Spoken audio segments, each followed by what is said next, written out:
एक कथा कह दें, अगर आप लोग श्रवण करेंगे और अपने जीवन में उतारे तो एक बड़ी सुंदर कथा। लोग कहते हैं सीहोर वाला बाबा या ये बाबा या वो बाबा। बाबा नहीं, ये व्यासपीठ करती है, शिव करता है, इंसान नहीं। एक गांव में एक सेठ जी रहते थे, पन्नालाल सेठ। क्या नाम था? जम के बोलो। पन्नालाल सेठ। निकलते थे तो लोग उनको नमस्कार करते थे, प्रणाम करते थे। पन्नालाल सेठ जी प्रणाम, नमस्कार, नमन, नमस्ते, पूछते करते। कोई सलाम करता, कोई नमन करता, कोई नमस्कार करता, कोई प्रणाम करता।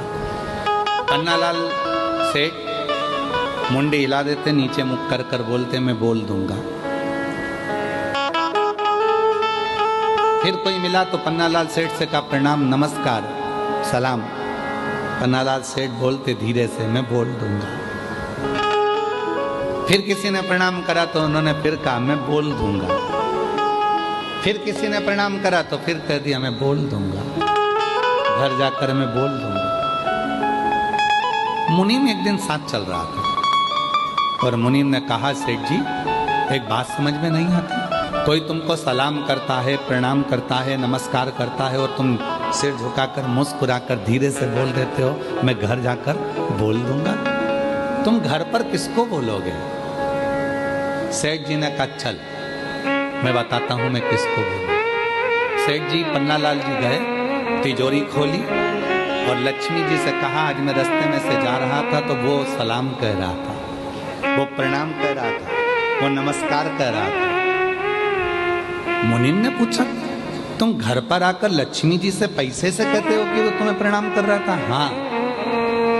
मुनीम ने पूछा ये क्यों?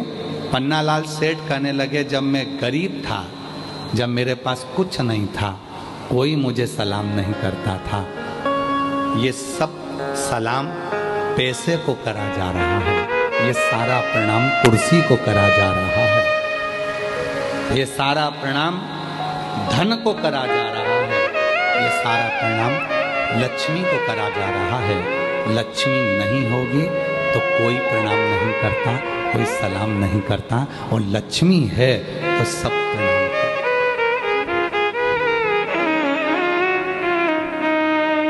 कोई बहुत बड़ी कुर्सी पर बैठ गया, कोई बहुत बड़ा अधिकारी बन गया, बहुत बड़ी कुर्सी पर बैठ गया, उसके भीतर कभी ये बात नहीं आना चाहिए कि लोग मुझे सलाम ठोक रहा है। तुझे नहीं, तू जिस कुर्सी पर बैठा है सलाम उसको ठोका जा रहा है, प्रणाम उसको करा, नमन उसको करा जा। जिस दिन रिटायर होगा, अपनी कुर्सी से उतरेगा, उस दिन तेरा सिग्नेचर भी उस ऑफिस में काम नहीं आएगा।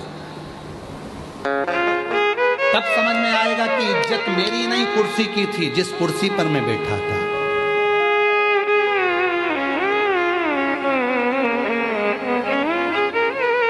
कुर्सी की इज्जत नहीं है, इज्जत तुम्हारी नहीं, इज्जत उस कुर्सी की है जिस कुर्सी पर तुम बैठे हो, जिस कुर्सी पर तुम्हें बिठाया। पन्नालाल सेठ कहते हैं मुनीम से जब मेरे पास धन नहीं था तो लोग मुझे पन्नू पन्नू कहते थे, हे पन्नू इधर आ, हे पन्नू उधर आ। और जैसे ही मेरे पास धन बढ़ा तो लोग सलाम भी ठोकते हैं, प्रणाम भी करते हैं, नमस्कार भी करते हैं। ये प्रणाम इसलिए पन्नालाल सेठ कहते हैं धीरे से सिर झुकाकर मैं घर जाके बोल दूंगा, मैं घर जाकर बोल दूंगा। मेरी जीजियों, बस ये स्वभाव तुम्हारे अंदर जिस दिन आ जाएगा, समझ लेना कि दुनिया के सबसे बड़े संत, साधु, सन्यासी, तपस्वी और एक श्रेष्ठ व्यक्ति आप बन गए कि लोग हमें नहीं, हमारे वैभव को, हमारी कुर्सी को, हमारे पद को, हमारी प्रतिष्ठा को, हमारे धन को, हमारी दौलत को नमन करते हैं।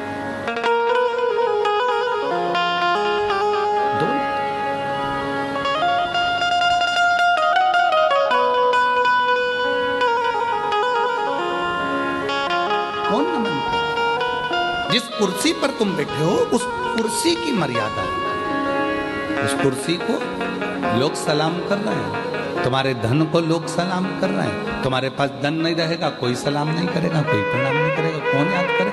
अभी पन्नालाल सेठ, पन्नालाल सेठ, पन्नालाल सेठ, और वही पन्नालाल सेठ के पास धन नहीं रहेगा तो लेंगे पन्नू इधर आ, तो पन्नालाल सेठ पन्नू चल।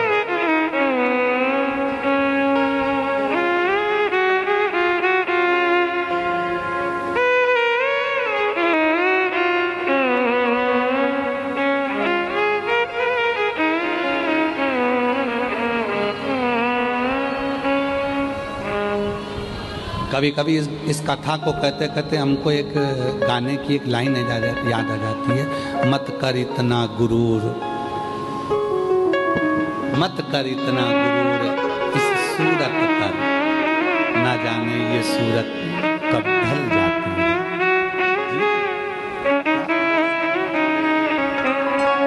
पर बोलबम समिति, जिस समिति का बच्चा बच्चा, जिस समिति का एक एक व्यक्ति, जिस व्यक्ति का एक एक समिति का कार्यकर्ता आए हुए भक्तों को अपना घर समझता, आए हुए भक्तों को अपना परिवार समझता और सेवा में।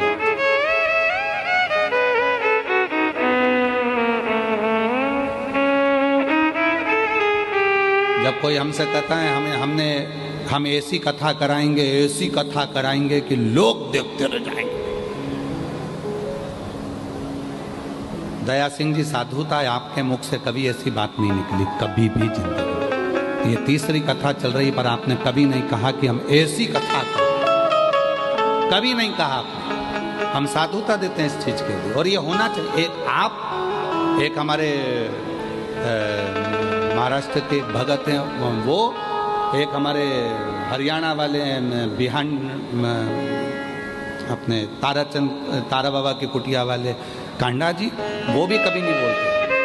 भले ढेरों की संपदा होगी, पर उनके मुख से भी हमने कभी नहीं सुना वो गोविंद गोपाल कांडा की गुरुजी हम ऐसी कथा करेंगे ना। वो एक ही बात बोलते हैं, जैसे आप बोलते हो ना गुरुजी जो महादेव चाहेगा ना सावन के महीने में वही होगा, क्योंकि महीना उनका है, कथा कराने वाले वो हैं और वही आयोजन कराएंगे, तो मैं नहीं हूँ।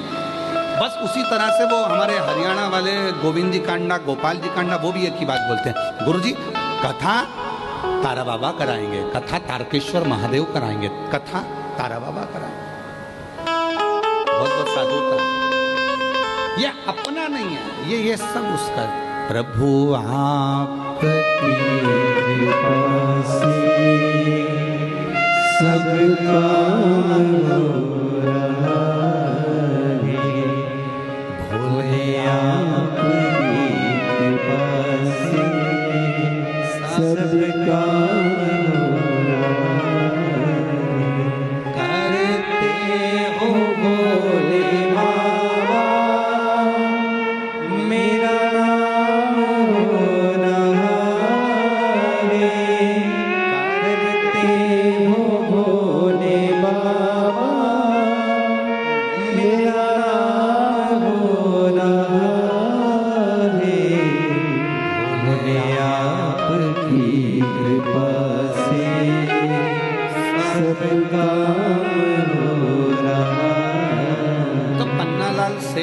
घर जाते समय लक्ष्मी से कहते हैं कि लोगों ने तुम्हें सलाम कहा है, लोगों ने तुम्हें प्रणाम कहा है, लोगों ने तुम्हें नमस्कार कहा है। मुनीम कहते हैं आप पैसे को जाकर के, हाँ क्योंकि सम्मान इसका हो रहा है।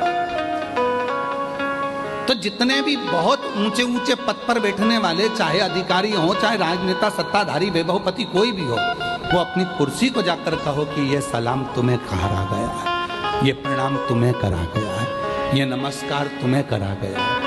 जिस कुर्सी पर मैं बैठा हूँ, जिस पद पर मैं बैठा हूँ, ये प्रणाम उसका है। कोई दूसरा बैठेगा तो उसका प्रणाम होगा, कोई तीसरा बैठेगा उसका प्रणाम होगा, कोई चौथा बैठेगा उसका। और निवेदन है, बस यही बात हमने कथा की अपने अंदर उतार कर रखी है कि कोई हमें अगर नमस्कार भी करता, पहले तो हम उससे पाँव भी नहीं छुआते। हम हमारे क्योंकि तुम सब मेरी बहनें हो।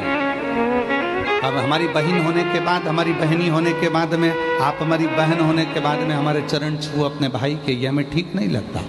इसलिए मेरी जीजियों, और पुरुष, ये जितने भी पुरुष बैठे हैं सब मेरे जीजा हैं। मेरा फर्ज बनता है कि मैं तुम्हें प्रणाम करूं, क्योंकि हमने कन्यादान करा है, तुम्हारा पांव पूजा है, तो सिर और पांव दोनों पूज सकते हैं। हम तुमको नमस्कार। मेरी बहनें मुझे चरण ना छुए, मेरे जीजा मेरे चरण ना छुए, कोई चरण ना छुए, क्योंकि तुम मेरी बेटियां, मेरी बहनें, मेरी जीजियां, मेरी माँ हो। और हम आपसे चरण छुआएंगे तो हम तो नरक में चले जाएंगे। आप अपने भाई को नरक जाता देखोगे क्या? तो आज से नियम ले लो कि सियोर वाले बाबा के कभी चरण नहीं छूएंगे। दूर से प्रणाम करो, नमस्कार करो। बहन भाई हैं, आपस में आप आए, मिले, श्री शिवाय नमस्तुभ्यम हो, हम आपके हाथ जोड़े, नमन करें, प्रणाम करें, पर चरण नहीं छूए।